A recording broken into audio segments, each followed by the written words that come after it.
Good morning, everybody. Morning. So, what have you noticed about this morning service so far? It's changed. Why? And we got through it really well. Oh, my. It's different, right? The service was different. And with no warning and with no programs and you had no way of knowing what was going to come next. We just didn't know. She said she was going to change. Well, I started meditating when somebody started speaking. We just didn't know what was going to happen next, and it's hard to know what to do when we don't know what's going to happen next, right? So if you, for those that are new here today, and are feeling a little anxiety among our congregation, you'll understand that this is not how our service normally goes.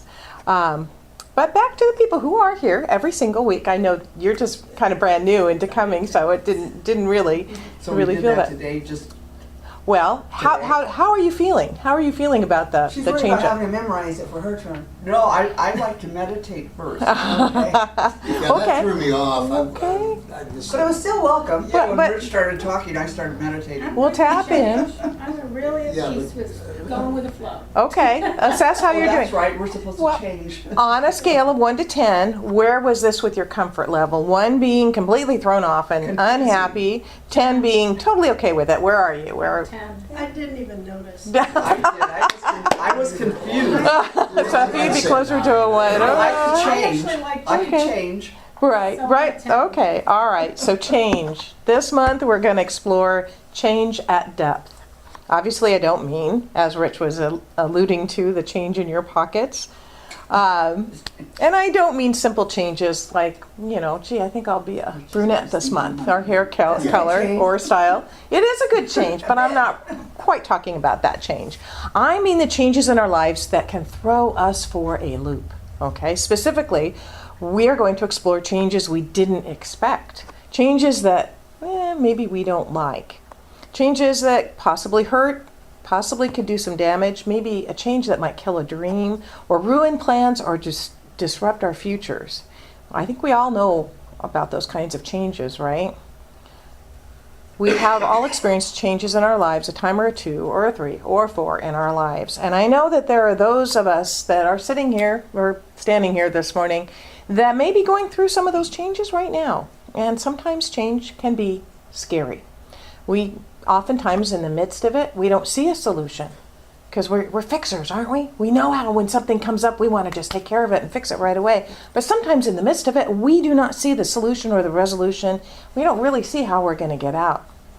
I know about that space because I have been in it. But I want to tell you something right now, and then we're going to explore it all month long. You have the power inside of you to change when everything around you changes. And it is because of this power that you can experience change in an entirely different way. I have to tell you that I am inspired by many of the people here in some of the things that they have gone through in the past several months that have just left me in awe with how they have handled changes that have come up in their lives. So, one of my references this month is Neale Donald Walsch's fabulous book, When Everything Changes, Change Everything. In a Time of Turmoil, A Pathway to Peace. And as that title indicates, through his book and our exploration of it and other concepts this month, we will look at a way to move through any kind of change and come out the other side of it to peace. More than peace, though, although peace is pretty darn wonderful, we will look at a way to move through any kind of change and come through it evolved, transformed, ready, and excited to begin a life at a whole new level. Sound good? For any of you who are going through life-altering changes right now, I highly recommend that you read this book and that you join us each and every Sunday this month because it's going to be fun. We're going to explore the tools that Walsch lays out in this book. So before moving into the tools, I have to say something. It won't be a surprise to anyone, but if we don't acknowledge it, it will be like the big elephant in the room. Change, big or little, pleasant or unpleasant, planned or unplanned, welcomed or unwelcomed, is inevitable.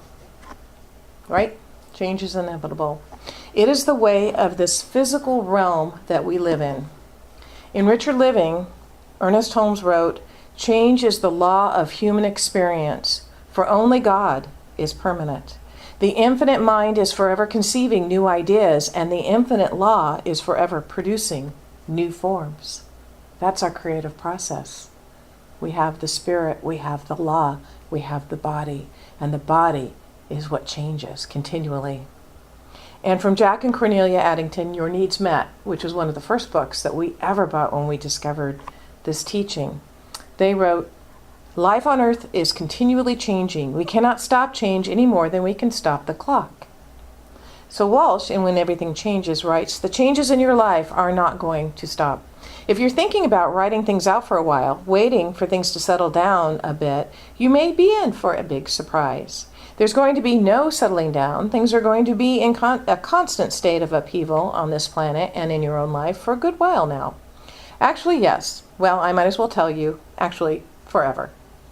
Change is what is, and there is no way to change that. What can be changed is the way you deal with change and the way you're changed by change. So, change is not going away.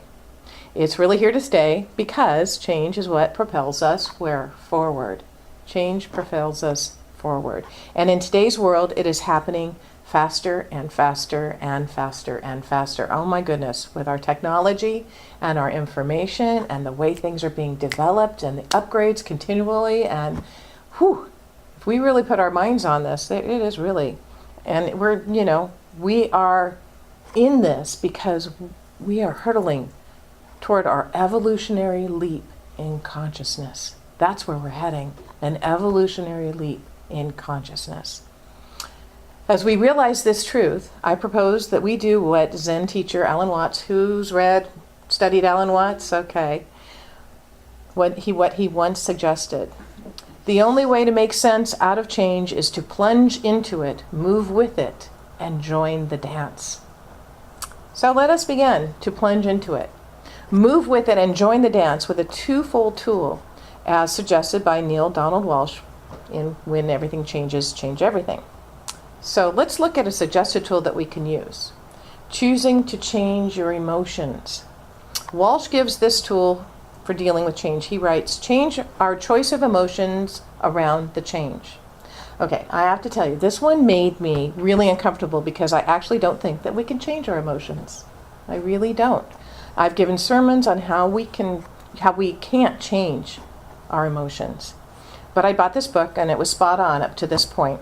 So I put my judgment aside and I continued to read it. And through the logical process of discussion, Walsh reaches the conclusion that even though he says that changing your emotions about change is a powerful tool to have in your spiritual toolkit to deal with change, you can't actually really do that. Great, okay. You really can't change your emotions, so great, now what? Now what? Well, never fear, there is something you can change. What can you change? What is it? Your beliefs, your feelings. You can change your thought about the change. You can change your thought Change it. because every emotion is first sponsored by a thought. The thought comes first. Every emotion is sponsored by a thought. And Walsh suggests that this is the greatest news that we could ever hear. Okay, so it really does sound a lot like Ernest Holmes, doesn't it? What does Ernest Holmes tell us? Change your thinking, change your life. And he says to learn how to think is to learn how to live. For our thoughts go into a medium which is infinite and in its ability to do and to be. It's just on page 29 of The Science of Mind. We absolutely have the ability to change our thoughts about the change we are going through. And when we do, we change the emotion. So Walsh writes, then it is not a question of overcoming emotions to get them to be what we want them to be, but of creating them that way from the start. Because thoughts are changeable. You change your emotion by changing your thought. You may not be able to change the fact that things are changing, but you can change your thought about the things that are changing. The most powerful first idea, then, for finding a pathway to peace in the midst of turmoil is to change your choice of thoughts, which then automatically changes your emotions about that change, right? Many years ago, Earl Nightingale, we went into a big where we were listening to Earl Nightingale for a while there. He made a wonderful recording called The Greatest Secret. And it's actually one of the precursors to the movie, The Secret. And in it, he said, right where you stand, on the ground that you are, in the place that you are standing on acres of diamonds. Acres of diamonds that are just below the surface of where you are standing. They are below the surface of the way you think about things. So, where do you stand in our thinking about change? Because the way we think about it will either take us to the emotions of despair and grief, hurt and anger and upset, or to the emotions of peace and joy. So which would you prefer? Which would you prefer? I'm voting for peace and joy. Yeah. We like to call them God thoughts. God thoughts. Think for a moment, if you will, of a change that's going on for you right now. Think about a change that's going on for you right now. Whether it's big or little, life-altering or merely inconvenient, chosen by you or not. Think about it right now and say after me, I stand in this change I stand in this change in a way that moves me to peace and joy. in a way that moves me to peace and joy. Now I want to do this again, but before you do, I want you to tap into your feelings surrounding the change. Tap into your feelings surrounding the change. Really allow yourself to feel it. Are you scared about it? Angry? Resentful? Does it just simply hurt? Breathe into that feeling. Let yourself feel it, and then say with me again, I stand in this change I stand in this change in a way that moves me to peace and joy. in a way that moves me to peace and joy. One more time, I stand in this I change stand in this change. in a way that moves me to peace and In joy. a way that moves me to peace and joy. Ooh, do you guys feel a shift already? Do you feel that? I feel a shift already. In just saying that in the middle of having our feelings about it. Here's another way to have a God thought about change. Remember, the master teacher, Jesus, told us that if we want to enter the kingdom of heaven, we must become what? Like little children. So there was once a mother and her 3-year-old daughter walking through a park. And the little girl was holding on to a string that was attached to a helium balloon. And all of a sudden, a gust of wind just took the balloon and right out of her hand, and it flew up into the heavens. The mother braced for some screaming and crying, but no, the little girl turned to watch her balloon go up skyward, and she gleefully shouted out, "Wow! Wow!" She was amazed at how that balloon just took off. Isn't that a great attitude to have? Wow. And it pointed out something to me too, is that a lot of times we anticipate something worse happening by our own perception of what we think is going to happen, instead of letting it unfold and then being delightfully surprised by it. Wow. We have already established that change is going to keep happening. So our choice is to think thoughts of frustration and then be frustrated. So our choice is to think thoughts of frustration and then be frustrated, or to think thoughts of fascination and then be fascinated. Which one are we going to choose? So the next time you experience one of life's unexpected gusts, we had several of those these last few days, haven't we? Literally. Remember what a fascinated wow sounds like when you experience that, and that it will always beat a frustrated oh no. Just think of that wow versus oh no. Just the energy in those two thoughts about the same thing happening. So what are God thoughts? What are God thoughts? These are the highest thoughts we can possibly have. Here's a perennial favorite of mine. That I am one with God. I am one with Spirit. That in fact I am a physical incarnation, a divine expression of God or of Spirit. And since God is the very energy of life itself and is always moving forward in manifestation to higher and higher levels of existence, then this change that is in front of me must be a part of that. It must be a part of that. This is what Ernest Holmes would call right thinking. Right thinking. and what he wrote in Love and Law. Where our consciousness is permeated with 51% of right thinking, we are healed. 51. 51. We don't have to be there 100% of the way, 75% of the way. 51. 51%. When there is more light brought into the room than there is darkness, the darkness will disappear. It will cease to exist. That is our process. That is our process. And so this month, we are going to develop a plan for changing our ideas about change. We've just begun with our first tool of changing our thoughts to God thoughts and then changing our emotions, but we have begun. We have the emergence of a plan for facing change in an entirely new way. We all remember the U.S. Airways plane several years ago that while leaving New York City had birds fly into the engine and quickly and totally disabled it, right? And the jetliner that was piloted by Captain Chelsea Sullenberger. Everybody remember that? He was forced to ditch in the Hudson River.